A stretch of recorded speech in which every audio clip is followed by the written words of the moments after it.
So today, friends of mine were talking, and we were just kicking around things that were so popular some years ago.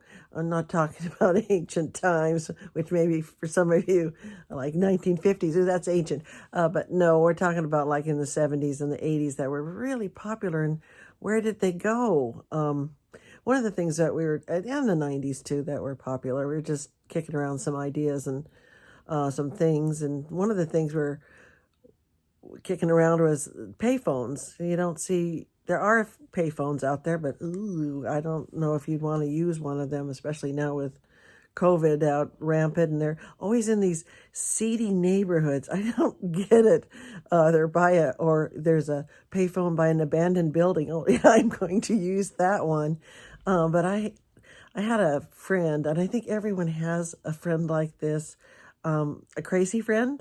You're not alive unless you have at least one crazy friend. And when I mean crazy, I mean it. When cell phones were getting really popular, I remember she didn't have one.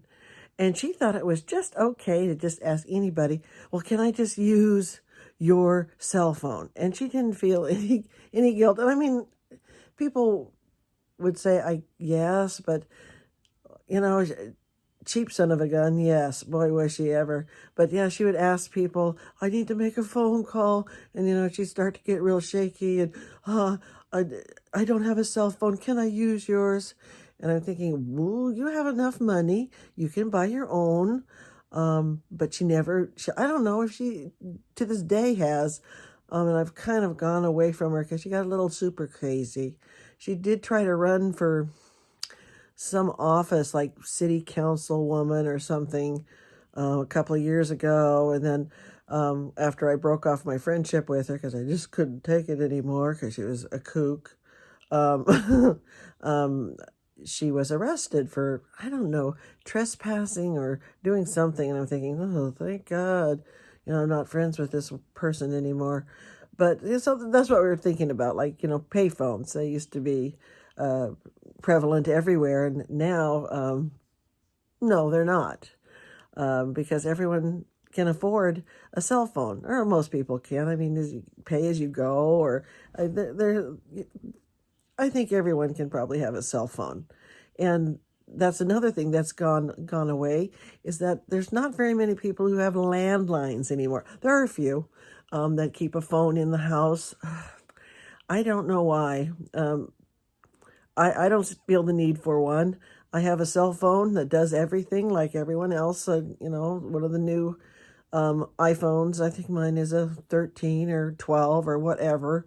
I mean, they come out with one every single year, it seems like. But, I mean, to me, there's just no need to have a landline. And if you have a landline, do you also have an answering machine? Oh, my God. Come with me into the 21st century, please. I don't get it. Oh, Lordy. But back before cell phones were popular, yeah, everyone had not only a landline, they also had an answering machine, so you could not miss a call. Well, you'd miss the call, but at least you'd hear a message that you could call someone on. And I remember my mother. Oh, good Lord. We got her an answering machine, and she didn't even know how to work that. Talk about, oh my God. Technology just bypassed her. Whoo, totally. I mean, come on, an answering machine. You put the little tape in and with a little cassette, and you used to just press the button and you just let it go and say a little message. But oh my God, yeah, so I remember answering machines. I remember when my son was he must have been in middle school, I guess. So that was in the mid-90s, I guess, when he was in middle school, mid-90s. We did not have cell phones quite then, so, but he had a beeper. And that way he could at least, get a hold of me, or I could get a hold of him if there was an emergency, at at school that he needed me for, or if I needed him to do something, I could beep him. Yeah, everyone had a beeper. You had that on your belt. I don't know. That was, to me, that was funny. But yeah, so everyone had beepers so they could get a hold of people. We thought that was just, wow, that was technology, wasn't it? Oh, Lord have mercy. And no, I never had one of the first cell phones, the brick ones. I'm one of those people that, let's test it out and see how it goes. And I'm actually glad I never got a big brick one. Thank you very much. The big ones that I think Seinfeld has good episodes with those in there. And I'm like, no, I'm not going to carry around a phone in a suitcase. Thank you very much. Thank you very much. But yeah, beepers, that was, yeah. Beepers and answering machines and landlines, they're all kind of going away or have gone away. So we're, just kicking around. Well, what other things used to be so popular that you don't, hear about anymore? And I brought up, and so I'll talk about that just a little bit, is waterbeds. My God, neighbors, everyone, we all had waterbeds. This was back in, I don't know, maybe the late 70s, when we had our first waterbed. That was just what they called a bladder. You had a heater with it, of course, but it was not motionless. It moved. I remember times when I was sitting on one end of the bed doing whatever, and my husband at the time, just to be funny, would be on the other end of the bed and would just jump and plop on the bed, and because it, creates that motion, boom, off I'd fly, and I go, oh, thank you so much for that. Now I'm sprawled out on the floor. Thank you so much. So there was a lot of motion with the first waterbeds that came out, and then they came out with the motionless or waveless waterbeds that had what they called baffles inside the bladder. So there was sometimes there was these little plastic spiral things throughout, or these little floating things that looked like sponges, I guess, or whatever. And what those did was prevented the motion from going, clear across the bed. You could still feel motion, but it wasn't anything like someone moving from one position to the other, and the other person just like, oh, I'm getting seasick on this waterbed. It wasn't anything like that.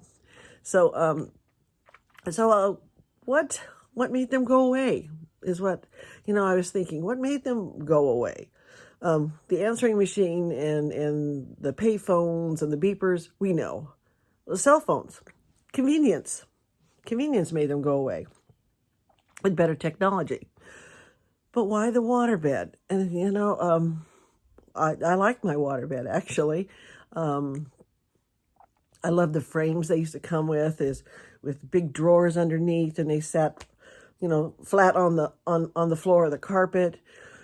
So there was nothing to worry about underneath the bed, like dust bunnies and things like that. And the frames were always beautiful wood of different colors, and the headboards were just gorgeous, with special little drawers and mirrors, etchings, fancy lights. I mean, they were beautiful. Well, I guess if you could find one, I suppose you could put a regular mattress in them now. But anyways, I was thinking, well, still, what made them go away? Now, I know that landlords didn't like them. If you look at most leases, it says no waterbed. And I thought, well, maybe it's because of the weight reason. So I did a little bit of research and found out, no, it isn't the weight. It was probably if they had a tendency to leak, that would cause a lot of damage. And you could imagine if you had like a slow leak that you didn't know about, and it soaked through that wood base that you had, and then you had a carpet, and I could see, and then of course going through a carpet and the mold and then hitting drywall, and then yeah, then I guess if you had it on a 2-story, that waterbed would be on the first floor. So I thought, well, okay, that stands to reason, I guess, of why if you're in a 2-story, they don't want you to have a waterbed, like again for that slow leak.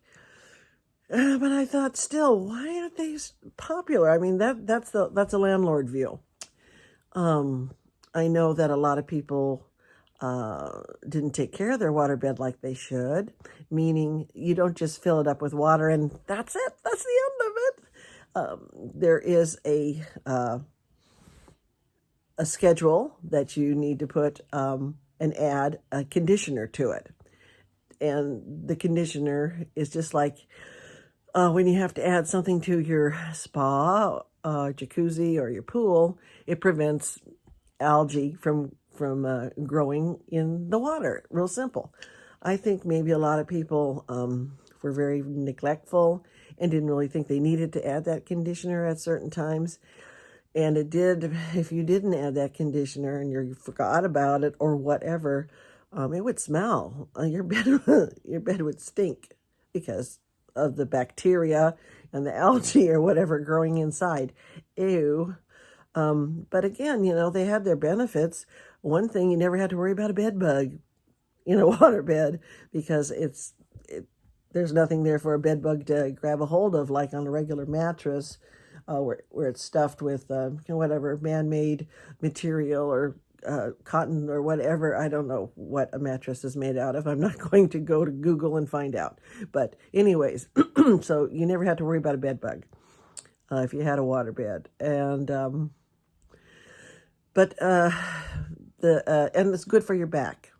But now they make beds that are good for your back too. The sleep number bed or the beds that go up and down, which I have and I really love.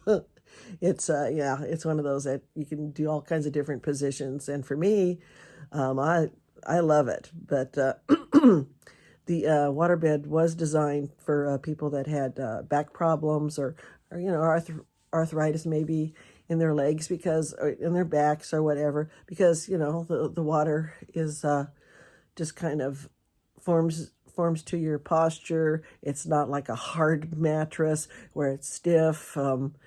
So it did give benefits, definitely, to people that had back problems. So it's a puzzlement.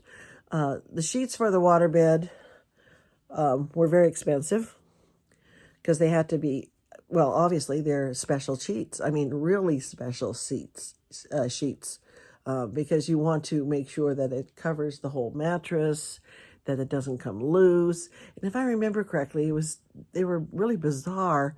At least the sheets that we had, they were sewn together at the bottom. And for me, that is, I can't do that because I'm a kicker. Yeah, I'll go through spells where I get too cold, and then I want the covers, and then it's too hot. I just kick the covers off. So that was kind of bizarre. I don't know if that's I don't even know. I guess you're just going to have to go online if you still have a waterbed to buy waterbed sheets, because I have never seen them that's the thing. I have never seen them anywhere anymore. You don't see waterbed sheets for sale here, but online, I'm sure you can find anything online. And so I thought, well, is there even waterbeds? So that I did have to Google and see, well, is there such a thing? Well, I guess there is, but they certainly don't advertise them like they used to. There's some kind of a waterbed that has soft sides. I just kind of looked at it real quick and I thought, I just don't know. So, it's a puzzlement. Like I said, it was something that was really popular for years. And then all of a sudden, poof, it just went away. If you have any thoughts about other reasons why the waterbed just suddenly just went away, let me know, because I truly am interested. Would I ever own a waterbed again?